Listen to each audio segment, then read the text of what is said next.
vamos a estar tratando durante estas clases el interesante tema de historia de la iglesia.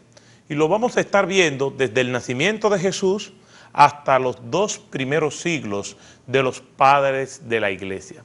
Por eso les animo a que nos pongamos en comunión con Dios para que el Señor nos dirija y nos guíe en este hermoso tiempo que vamos a estar pasando juntos. Así que les invito a que oremos y nos pongamos en la mano del Señor una vez más para que podamos comunicar y recibir esta clase como Dios manda. Gracias te damos, Señor, por tu amor.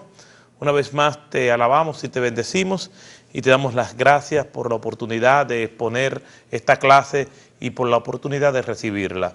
Te pedimos, Señor, que nos guíe y nos ayude a buscar siempre tu rostro a través del estudio, a través de la adoración, Señor. Te lo suplicamos en el nombre de Jesús. Amén. La historia es sumamente importante y podemos definir historia como la ciencia que estudia el pasado de la humanidad. Eso es la definición aceptada generalmente acerca de lo que es la historia. En casi todos los renglones y de las actividades humanas se estudia la historia, precisamente para ver los orígenes, para ver las dinámicas que se han dado con el paso del tiempo. Nosotros como cristianos no podemos ignorar nuestra historia. No podemos vivir sin saber los acontecimientos que nos han precedido hasta el día de hoy. No podemos andar por la vida sin ponernos a valorar qué se ha hecho y qué se ha logrado hasta nosotros llegar hasta donde estamos. Por eso es importante que nosotros sepamos la historia. Y encuentro algunas razones básicas por las cuales hay que estudiar la historia. Y les invito a que reflexionemos en cada una de ellas. En primer lugar, estudiar la historia nos recuerda una identidad. Una de las grandes preguntas del ser humano a través de los tiempos y una de las preguntas más antiguas es ¿quién soy? Y tienen que ver con identidad. ¿Quién soy? ¿De dónde vengo? ¿A dónde voy? Esa es una pregunta que cuando estudiamos específicamente la historia bíblica, nosotros encontramos respuesta. La palabra de Dios nos dice quiénes nosotros somos, nos dice de dónde venimos y nos dice también a dónde vamos. Pero esta pregunta ha rondado la mente de las personas con el paso del tiempo, como nosotros hemos visto. Filósofos, pensadores, historiadores, investigadores sociales, siempre viven siendo golpeados por estas preguntas. En una ocasión, Bernard Shaw estaba en un parque pensando en quién era él y quién soy yo, de dónde vengo, a dónde voy. Y pasaba las horas y allí siendo golpeado y perseguido por estas preguntas de las cuales él no tenía respuesta. Llegó la noche y un policía vigilando el parque por la noche lo ve acostado en un banco, todavía dándole mente al asunto, quién soy, de dónde vengo y a dónde voy. Y el policía lo ve y le dice, ajá, ¿y qué hace usted ahí? ¿Quién es usted? ¿De dónde viene? ¿A dónde va? Y la respuesta de él es, bueno, si yo supiera estas preguntas, no estuviera aquí. Realmente el estudiar la historia nos da una identidad, nos dice de dónde hemos venido. Cuando estudiamos la historia bíblica, nosotros nos damos cuenta de algo puntual, que nosotros somos criaturas de Dios, que somos hechos a su imagen y semejanza. Y el saber que nosotros somos hechos a imagen y semejanza de Dios es la identidad más grande que un ser humano puede tener. Pero esa identidad no tiene que ver con el aspecto físico, porque Dios es un espíritu. No tiene que ver con lo tangible, con lo palpable. No, la identidad que nosotros tenemos como creyentes traspasa pasa eso. Y tiene que ver con 4 cosas fundamentales. Imagen y semejanza con Dios tiene que ver con que nosotros tenemos los atributos comunicables de Dios. En segundo lugar, tiene que ver con que tenemos una responsabilidad. En tercer lugar, tiene que ver con que tenemos una dignidad. Y en cuarto lugar, tiene que ver con que tenemos una moral, porque somos hechos a imagen y semejanza de Dios. Esa es la identidad que nosotros tenemos. Todo aquel que no tiene una identidad es porque no tiene un concepto claro de lo que significa tener imagen y semejanza con Dios. Por eso, al estudiar la historia y al encontrarnos con nuestro Creador y saber todo lo que ese Creador ha hecho a través de la historia en su relación con la humanidad, nos refuerza esa identidad. Estudiar la historia es imprescindible, es básico para nosotros tener esa identidad, saber quiénes somos, pero también cuando estudiamos la historia de la iglesia sabemos quiénes somos como cuerpo de Cristo y nos da una identidad como organización, como grupo, como ente miembro de esa gloriosa institución que se llama la Iglesia del Señor, el cuerpo de Cristo. Los hebreos desde muy temprana edad le decían quiénes eran a sus hijos. Por eso le entrega la yema hebrea que encontramos en el libro de Deuteronomio capítulo 6. Y allí se le decía a los niños desde muy temprana edad, Jehová tu Dios, uno es. Una identidad de quienes ellos eran, de la posición que tenían en relación con su Dios. ¿Quién era su Dios? ¿Cuál era el propósito de Dios? Todo esto les refuerza a ellos su identidad. En el caso nuestro, estamos comenzando a estudiar la historia de la iglesia para que nosotros reforcemos esa identidad cristiana. Por lo tanto, cuando hablamos de historia y de la trascendencia y la importancia de su estudio, debemos recordar que nos refuerza y nos aporta una identidad. Eso es en primer lugar. En segundo lugar, estudiar la historia nos da una celebración, nos da un motivo de gozo. Por eso, cuando cumplimos años, se nos celebra el cumpleaños. Cuando tenemos aniversario de boda, celebramos el aniversario de boda. Cuando celebramos un año más de la independencia de nuestros países, lo celebramos. ¿Por qué? Porque el conocer la historia nos hace celebrar fechas importantes de la historia.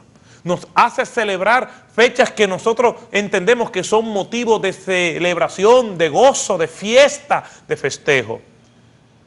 Obviamente, con el paso de los años, en el caso de los humanos, hay gente que ya no celebra. Y conversando con un hermano de mi congregación, le decía, ¿qué se siente tener un año más de vida? Y él me dijo, un año más de vida no, un año menos. ¿Por qué? Porque desde que uno cumple los 40, ya entonces es descontándole de los años que uno le toca por vivir. Pero de todas maneras lo celebramos. Celebramos la historia, celebramos los eventos importantes. Y cuando nosotros nos vamos a la historia hebrea, nos encontramos que era un pueblo que celebraba y celebra mucho sus fechas importantes. Y entre esas fechas importantes de las cuales nos sentimos orgullosos, el día de la independencia, el día de nuestro cumpleaños, el día del aniversario de boda o de cualquier evento importante, pues lo celebramos. Y en la historia hebrea nos encontramos con eso también. Por ejemplo, los hebreos celebran la Pascua para conmemorar su escape del cautiverio de manos de los egipcios. La celebran hasta el día de hoy. Se celebra el día de Pentecostés, que es llamada también esta fiesta, fiesta de la siega, según nos dice Éxodo capítulo 23, verso 16. O se le dice también fiesta de la semana, según dice Éxodo capítulo 34, versículo 22. O también días de las primicias, como dice número 28, 26. Todo esto se refiere a la misma celebración. ¿Cuál? La de Pentecostés. También encontramos la fiesta de los tabernáculos o fiesta de las cabañas, que también es llamada fiesta de la cosecha, según Éxodo 23, 16 y 34, 12 y Levítico 23, 34 y Deuteronomio 16, 13. Duraba 7 días, de los cuales el primero y el último eran de santa convocación. La historia nos da una celebración. Logramos esto en tal fecha y lo celebramos. Lo recordamos con gozo, lo recordamos con fiesta y con festejos. Por lo tanto, el conocer la historia de la iglesia nos hace a nosotros también celebrar todo lo que el Señor ha hecho con el paso del tiempo. Todavía celebramos el día del Pentecostés, pero no en el sentido en que se lo celebran los hebreos, sino en el sentido de la inauguración de la iglesia. Cuando vino el Espíritu Santo prometido, y aquello fue un evento extraordinario que celebramos y que anhelamos que el Señor también haga grandes cosas como la hizo en aquel tiempo.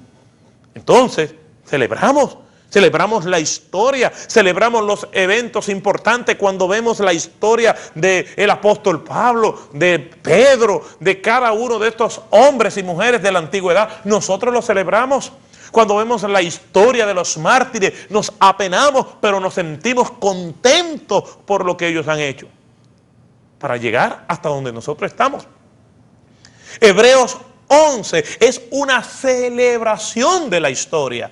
Se nos presenta a los héroes de la fe, todo lo que esos hombres y mujeres hicieron para que nosotros estemos aquí. Pero algo importante, el capítulo 12 del libro a los Hebreos dice: teniendo en derredor nuestro tan grande nube de testigos, corramos con paciencia la carrera que tenemos por delante. Quiere decir que esa nube de testigos a la cual se refiere Hebreos 12 no son más que esos héroes de la fe que fueron antes que nosotros y celebramos con ellos. No solamente celebramos con ellos, sino que imitamos su fe. Lo que quiere decir que conocer nuestra historia nos ayuda a tener una celebración, nos ayuda a poder nosotros sentirnos contentos y gozosos por lo que el Señor ha hecho. Hay una tercera razón por la cual también es importante conocer la historia. Es que nos da un compromiso. Hasta ahora hemos visto que conocer la historia nos recuerda nuestra identidad, conocer la historia nos da una celebración y en tercer lugar, conocer la historia nos da un compromiso, hace que el vínculo entre nosotros y la causa por la cual nosotros luchamos sea más estrecho. Cuando estudiamos la historia bíblica, nosotros nos damos cuenta de que llegar hasta donde nosotros hemos llegado no es fácil. El Señor ha estado de nuestro lado. El Señor tiene un propósito que cumplir, nos usa y nos escoge según el puro afecto de su voluntad como sus instrumentos, pero hay un precio que pagar. Como decía Dietrich Bonhoeffer, la salvación es gratis, pero vivir por Cristo te puede costar la vida. Y el conocer la historia nos da un compromiso, nos hace entender cómo Dios se relaciona con nosotros y lo que Él exige de nosotros. A los hebreos se les decía desde muy temprana edad lo que Dios había hecho para que se comprometieran con ese Dios bueno y fiel. En Deuteronomio capítulo 8, versículo 1 y 2, dice de la siguiente manera: cuidaréis de poner por obra todo mandamiento que yo os ordeno hoy, para que viváis y seáis multiplicados y entréis y poseáis la tierra que Jehová prometió con juramento a vuestros padres. Y te acordarás de todo el camino por donde te ha traído Jehová tu Dios estos 40 años en el desierto, para probarte, para afligirte, para saber lo que había en tu corazón, si habíais de guardar o no sus mandamientos. Deuteronomio capítulo 8, versículos 1 y 2. Estos dos versículos no es más que un recordatorio de Dios al pueblo de lo que Él ha hecho. Mire lo que dice el versículo 1. Cuidaréis de poner por obra todo mandamiento que yo te ordeno. Y el versículo 2 dice, y te acordarás de todo el camino por donde te ha traído Dios. Te acordarás. Eso es una referencia a lo que Dios ha hecho.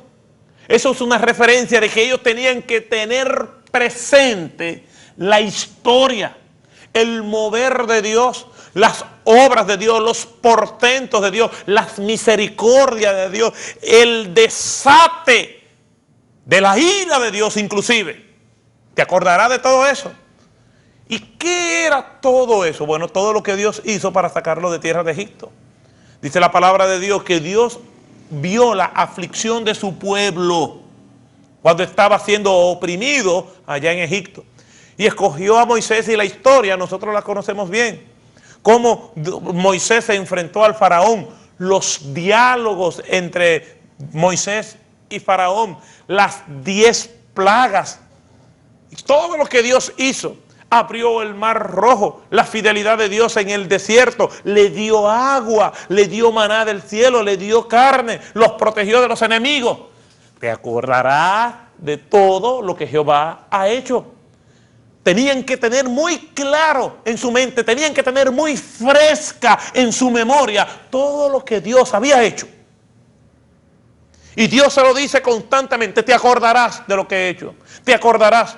Dice el Salmo 103, bendice alma mía a Jehová y bendiga todo mi ser tu santo nombre. Bendice alma mía a Jehová y no te olvides de ninguno de sus beneficios. No te olvides, dice Jehová. Y aquí vemos que la historia, el poder manejarla, el poder recordarla, es para que nosotros tengamos fresco en nuestras memorias lo que Dios ha hecho. Su fidelidad, su amor, su misericordia, su poder, su protección, su guía, la sabiduría que viene, su provisión, todo. Y cuando nosotros estudiamos este capítulo 8 del libro de Deuteronomio, nosotros vemos que la intención de Dios es recordarle a su pueblo todo lo que Él ha hecho. Y Dios le proveyó las 6 necesidades básicas del ser humano. A la luz de lo que dice este pasaje de Deuteronomio capítulo 8, de versículo 1 en adelante. Primero le proveyó libertad porque ya no estaban en Egipto. En segundo lugar le proveyó alimento. En tercer lugar le proveyó vestuario. Dice que su vestido no se envejeció en todo ese tiempo. Le proveyó salud porque dice que sus pies no se hincharon durante esos 40 años. También le proveyó techo, porque le dio una nube que le cubría. Y también le proveyó todas las cosas que ellos necesitaban. Algo como también la educación, porque se alimentaban de toda palabra que salía de la boca de Jehová. Dios le dice al pueblo, te acordarás de todo el camino por donde te ha traído Jehová. En otras palabras, te acuerdas de todo este camino, te acuerdas de todo lo que yo he hecho, con un solo propósito, para que ponga por obra los mandamientos de Jehová.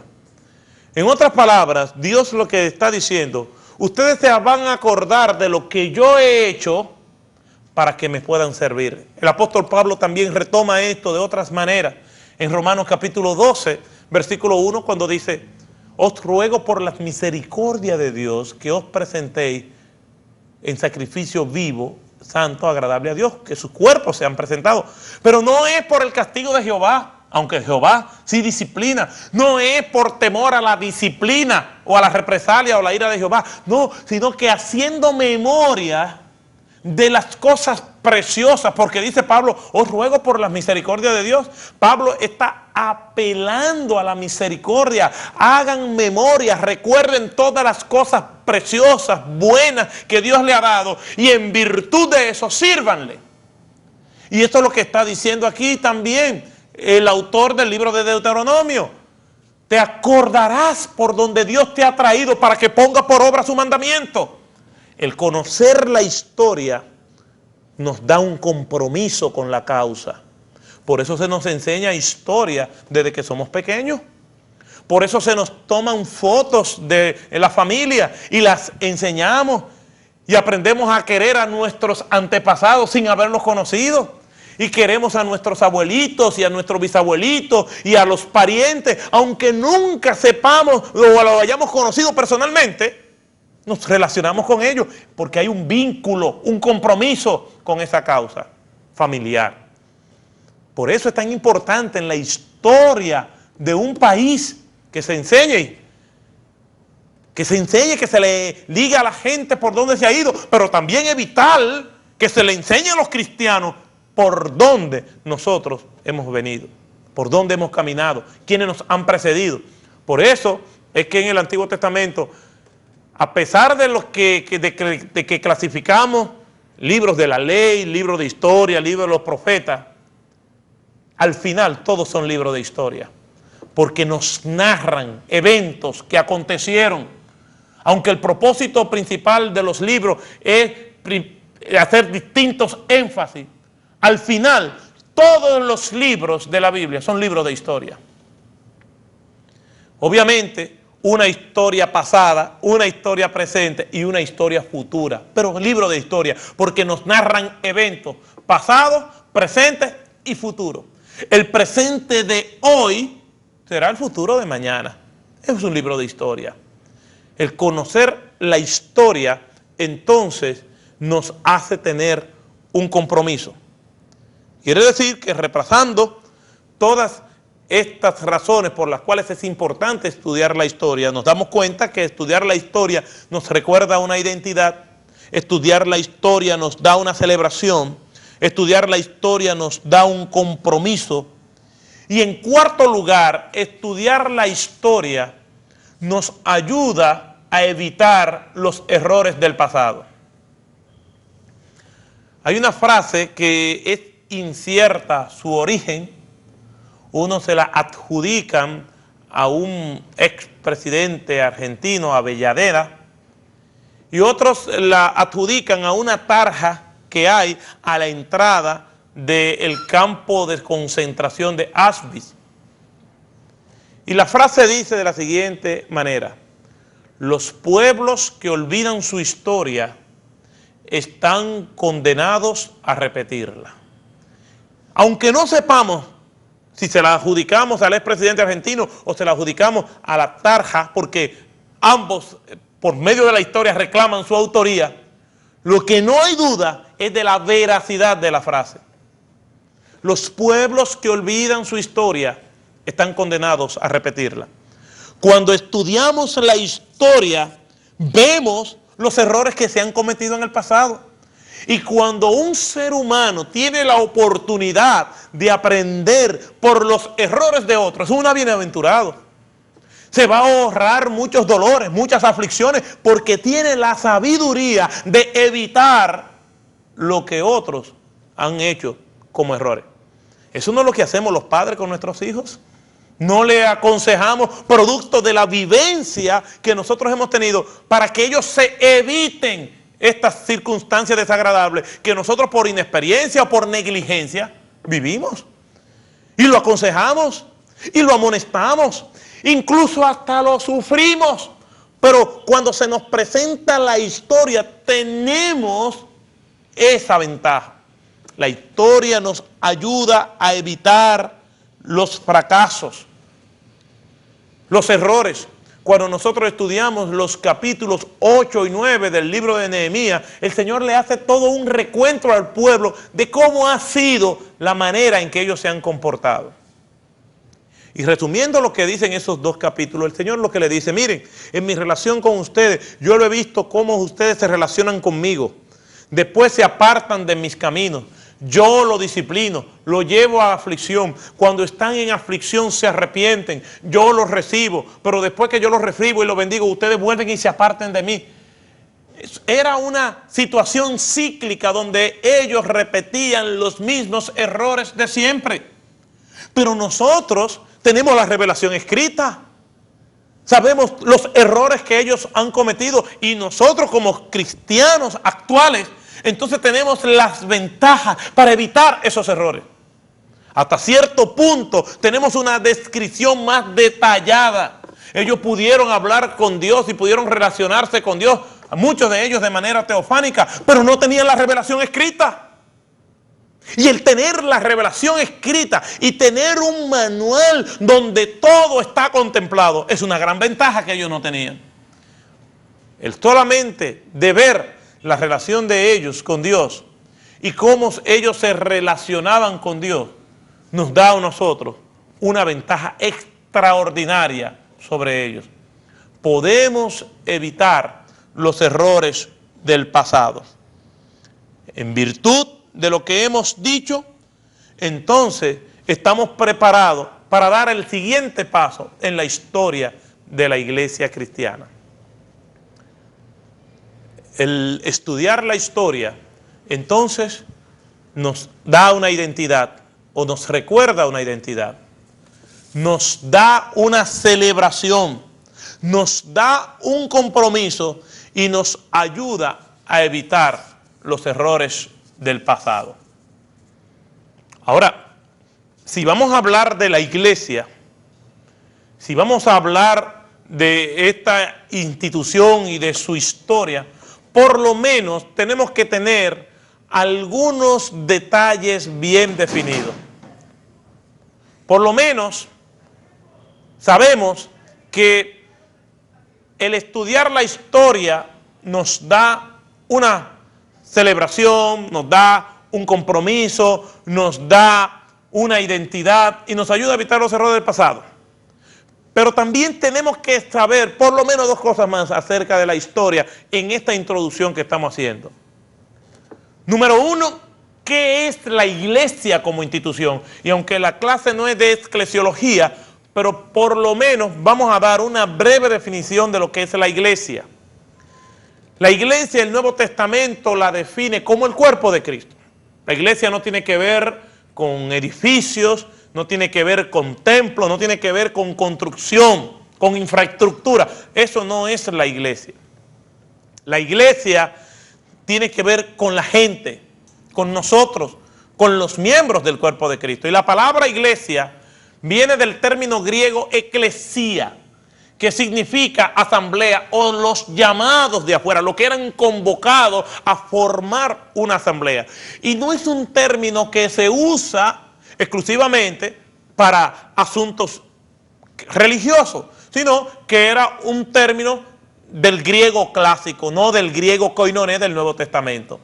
Por lo tanto, eso es lo que significa la iglesia, asamblea, el cuerpo de Cristo, los llamados de afuera a formar parte por medio de esa santa convocatoria que hace el Espíritu Santo del Señor. Eso es lo que es la iglesia.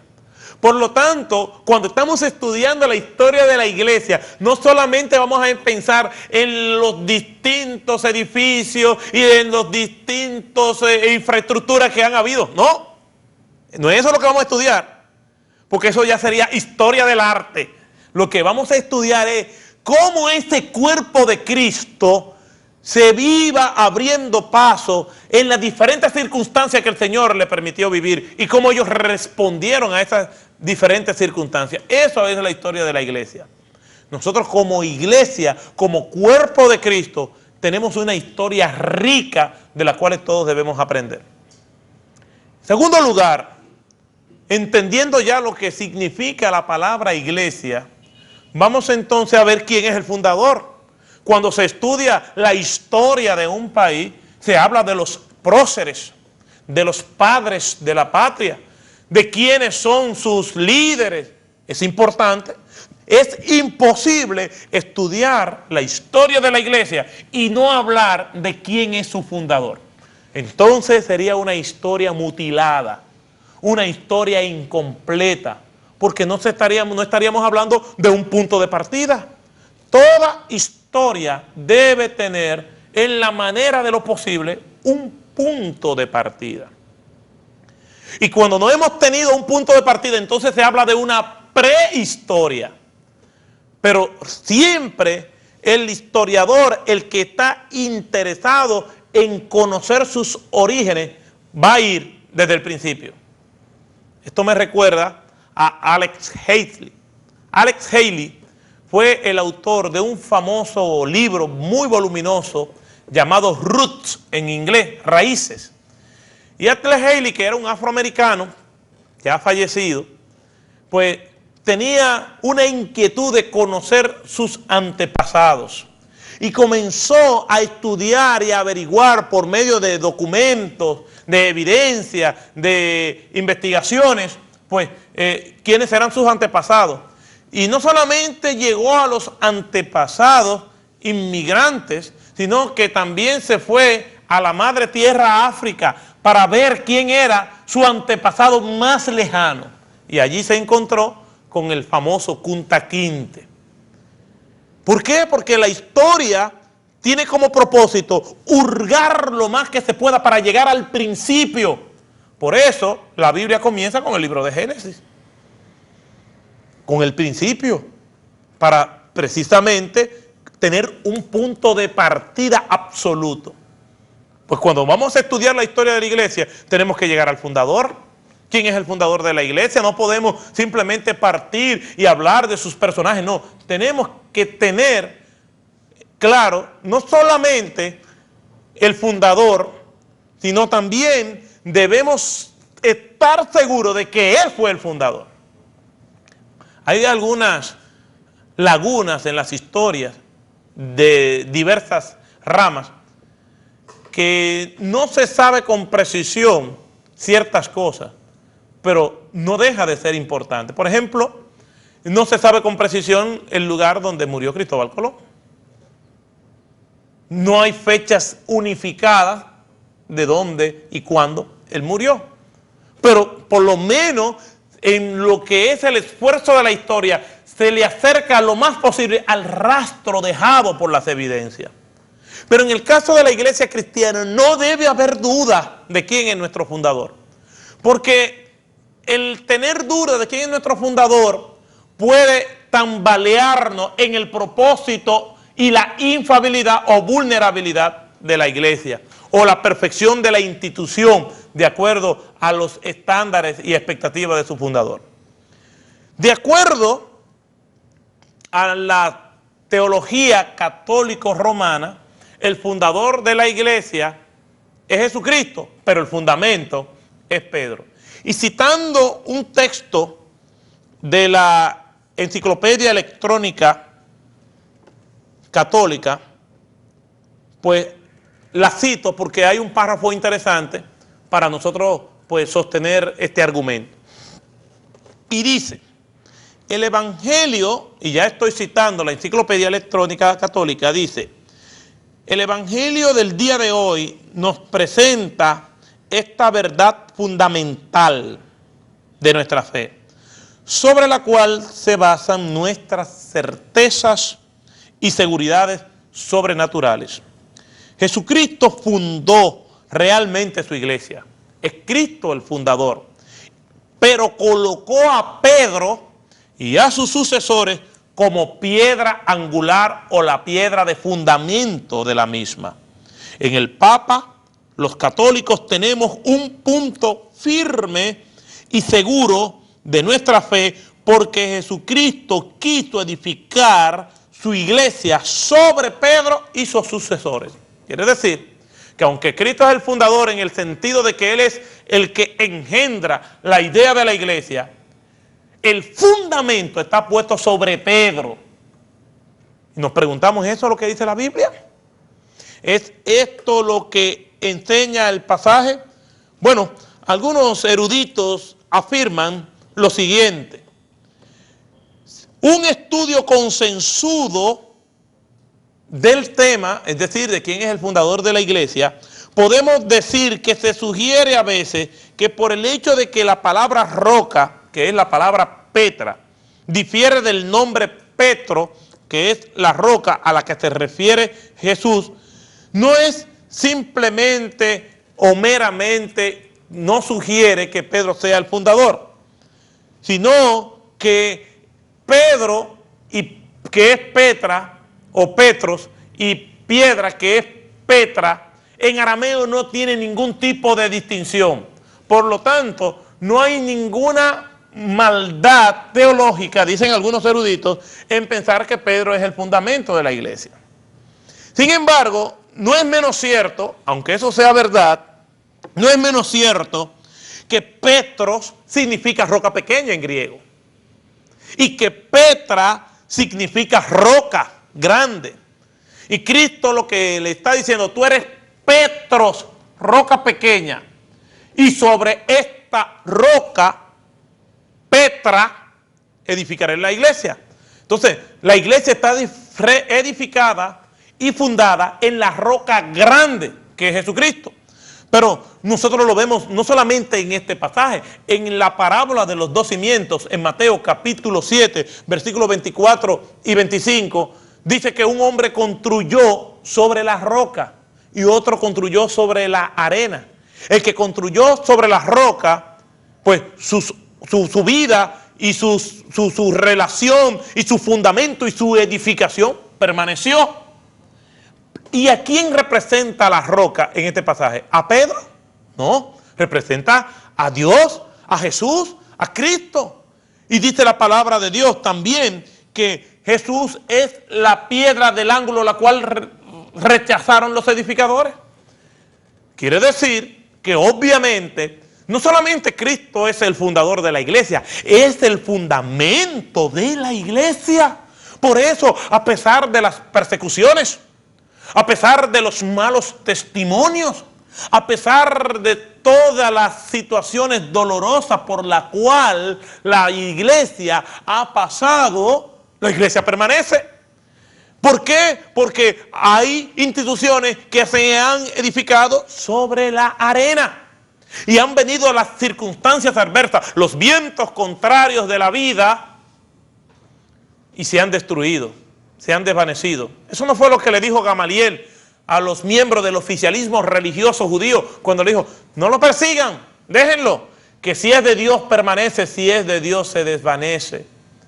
Y obviamente se estaba refiriendo a los discípulos y a la recién fundada iglesia. ¿Y qué ha pasado con la iglesia? La iglesia ha permanecido. Le han cortado los vientos de las circunstancias a las velas de la iglesia, pero aún así permanece.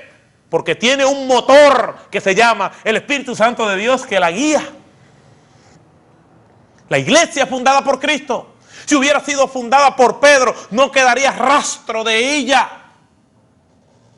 ¿Por qué? Porque la iglesia del Señor permanece porque Él la fundó y permanecerá por los siglos de los siglos, por la eternidad, porque llegará el momento en el que Jesús se va a casar con su iglesia y esta iglesia permanecerá gloriosa, alabando y bendiciendo el nombre del Señor. De Pedro no podía salir eso, salió de Cristo. Tanto ama Cristo a su iglesia que fue capaz de morir por ella. Pero esto de que Pedro no es el fundador ni el fundamento, no lo decimos para estar en las antípodas de otras posiciones, es decir, para estar del lado contrario y simplemente para contradecir. Porque todo cristiano serio tiene que apegarse a la palabra de Dios. Y si la palabra de Dios sugiere o dice explícita o implícitamente que Pedro es el fundador o el fundamento, no tenemos otra opción que aceptar eso. Pero el problema no es simplemente tener una posición contraria, es que el texto bíblico no dice en ninguna parte que Pedro es el fundador. Y nosotros tenemos que someternos a esta bendita palabra de Dios. Lo que ella dice, nosotros lo decimos. Lo que ella guarda silencio, nosotros guardamos silencio. Y lo que la Biblia no dice, no lo decimos, porque estamos sometidos a ella. Esa fue la premisa de los reformadores, sola escritura. Entonces, el término iglesia no aparece en ninguna otra parte de los evangelios que en el libro de Mateo. Es en el único lugar de todos los evangelios que aparece el término iglesia. Por lo tanto, es importante entender que Mateo está haciendo una descripción detallada de quién es el fundador y el fundamento de la iglesia. Ahora, el término iglesia, ya que hemos visto etimológicamente lo que significa y quién es el fundador, tenemos que entonces saber que el libro por excelencia para nosotros ver la historia de la iglesia de los primeros siglos o de los primeros 30 años es el libro de los Hechos. En este libro de los Hechos vemos el nacimiento de esa iglesia fundada por Cristo. Cristo la engendra en la declaración de Pedro, pero el nacimiento de la iglesia como tal, el origen, el punto de partida de ella es en el libro de los Hechos a partir de la llegada del Espíritu Santo.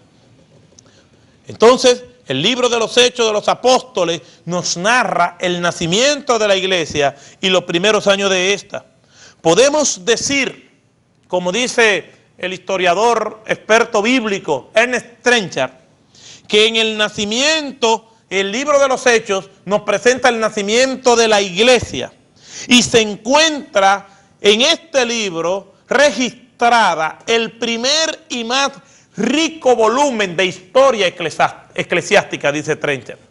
Y es verdad, en este libro de los Hechos hay una riqueza histórica extraordinaria, porque cuando hablamos de identidad, cuando hablamos de celebración, cuando hablamos de compromiso y de evitar los errores del pasado, en el libro de los Hechos nosotros encontramos todos esos ingredientes. Cuando estudiamos el libro de los Hechos, vemos reforzada nuestra identidad como cristianos, porque sabemos cuándo surgió la iglesia y nos sentimos identificados con esos creyentes. Cuando estudiamos el libro de los Hechos, pues nosotros también celebramos juntos con ellos. Hay pasajes tan extraordinarios cuando Pedro va a casa de Cornelio, cuando los viajes misioneros de Pablo, extraordinario, cuando la iglesia se reunía para tratar cualquier asunto. Todo esto nos habla de celebración, de vínculo, de compromiso y de evitar cosas que ellos hicieron que no estaban bien, como vamos a estar viendo. Lo que quiere decir que el libro de los Hechos es extraordinario, ese es el más rico y extraordinario volumen de historia eclesiástica que encontramos. Pero hay otra característica también de este libro, y es que el libro de los Hechos es el eslabón natural, el enlace, el vínculo natural entre los evangelios y las epístolas doctrinales del apóstol Pablo. Cuando nosotros estamos estudiando los evangelios, pasamos una transición refrescante y natural hasta llegar a las exposiciones complejas y doctrinales del apóstol Pablo. Y estas epístolas doctrinales de Pablo fueran imposibles de comprender si no tuviéramos el backup y la alimentación previa que tenemos en el libro de los Hechos. Lo que quiere decir que la historia del libro de los Hechos, las narraciones que encontramos ahí, nos ayudan a comprender de manera más puntual estas exposiciones teológicas de Pablo. En este libro de los Hechos de los Apóstoles, que es lo que vamos a estar viendo, primero podemos presentar las escenas más sobresalientes de la iglesia del Señor, que en lo que nos concierne primeramente, en la primera parte que vamos a estar estudiando, abarca desde el año 30 hasta el año 62 después de Cristo, que es el periodo que abarca más o menos el libro de los Hechos. Es decir, desde la llegada del Espíritu Santo prometido en el día del Pentecostés, a partir de ahí hasta pues los últimos días que nos narra el apóstol, de la vida del apóstol Pablo en el libro de los Hechos. Quiere decir que el libro de los Hechos es el primer volumen que nosotros vamos a estar estudiando en este tiempo que vamos a estar viendo historia de la iglesia. Ahora bien, hay algunas cosas que nosotros debemos tomar en cuenta. Vamos a acercarnos al libro de los Hechos como libro histórico. Y ha sido un error de la iglesia hacer de los eventos del libro de los Hechos, eventos puramente narrativos, hacer los principios doctrinales. No se puede hacer, porque ese es un error de hermenéutica, hacer de los eventos narrativos principios doctrinales. Porque el libro de los Hechos no es un libro doctrinal, simplemente nos narra los eventos que se dieron y las circunstancias por las cuales se dieron. Y eso es importante porque la iglesia ha sido recurrente. Por eso, una de las razones por las cuales debemos estudiar la historia, si ustedes recordarán, es evitar los errores del pasado. En el pasado reciente, en la historia contemporánea y coetánea de la iglesia, se ha cometido el error, y todavía se sigue cometiendo, de querer hacer doctrina de los eventos de hechos. Y vamos a cotejar estos eventos narrativos con las pautas doctrinales que el apóstol da más adelante en las epístolas. Pero el libro de los Hechos no es un libro de doctrina, es un libro de historia, de la obra del Espíritu Santo a través de los apóstoles. De hecho, muchos sugieren que el libro de los Hechos no debería llamarse Hechos de los Apóstoles, sino Hechos del Espíritu Santo por medio de los apóstoles. Y estoy sumamente de acuerdo con este término. Así que vamos a entrar en esta aventura formidable de estudiar la historia temprana de la iglesia a través de la evidencia bíblica y a través de otros documentos que son extraordinariamente importantes. Y vamos a deleitarnos para nosotros entonces tener una identidad más definida, más clara, para tener celebración, para tener compromiso y para evitar los errores del pasado.